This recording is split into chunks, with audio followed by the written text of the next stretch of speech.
Salut mes petits lecteurs, moi c'est Maui et cet été je t'invite à venir me rejoindre pour des courtes capsules vidéo à propos de la lecture. La lecture, c'est pas obligé d'être seulement lire un livre tout seul à la maison, ça peut être une occasion de jouer avec les mots et avec les images. Donc chaque semaine, je te propose de venir me rejoindre pour une petite capsule à propos d'un sujet différent. Cette semaine, j'ai décidé de te parler des pages couverture. La page couverture, qu'est-ce que c'est? En fait, c'est la première chose que tu vois sur un livre. Par exemple, ici, la page couverture de ce livre-là est avec un titre et une image qui représentent les personnages de mon histoire. Ici, le titre, c'est Mowgli et l'éléphanteau perdu.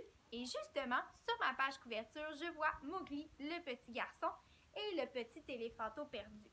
Des fois, les pages couverture nous donnent des indices sur des lieux dans lesquels vont se passer nos histoires. Par exemple, ici, j'ai un livre avec Winnie l'ourson et Tigrou.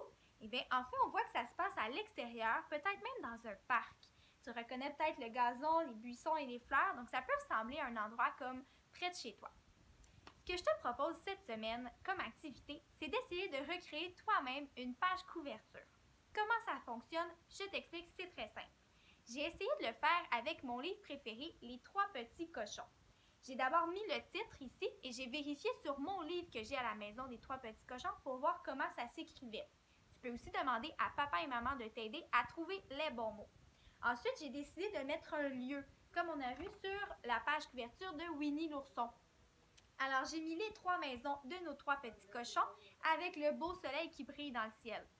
Mais attention, une page couverture pour une même histoire peut être différente d'une personne à l'autre. J'ai demandé à mon petit frère de m'aider à faire lui-même une page couverture des trois petits cochons et voici ce qu'il a fait. À la place de mettre les maisons, mon frère a décidé de mettre les trois petits cochons, donc les personnages de l'histoire, dans la maison en briques qui est en construction. Il a lui aussi mis le titre de notre histoire, Les Trois Petits Cochons, et a mis de la couleur partout. Alors, je t'invite à faire la même chose à la maison. Choisis ton histoire préférée, essaie d'en faire une nouvelle page couverture et tu pourras nous l'envoyer en commentaire ou par message et on va les publier dans notre vidéo de la semaine prochaine.